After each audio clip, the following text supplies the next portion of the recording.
Mga igsoon, dito ko napagtanto, ang pinaka-the best na pangako ng Diyos, hindi po healing, hindi po blessing, hindi po prosperity, hindi po pag-unlad. Ang totoong promise ng Diyos is the Holy Spirit. Amen? Amen? Ang Holy Spirit ay nasa iyo. Amen?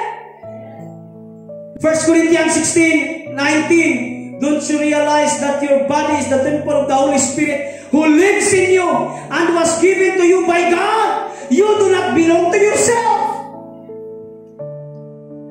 Ang presensya ng Diyos na nawala noon sa panahon ni Adan at Eva, na kahit anong pilit mong gustuhin na maabot ang presensya ng Diyos, hindi mo kayang abutin. Hallelujah! Sapagkat ikaw ay makasalanan, but because of the blood of Jesus Christ, ikaw ay pinawalang sala. Hindi ka lang pinawalang sala, ang Diyos ay nakatira sa puso mo.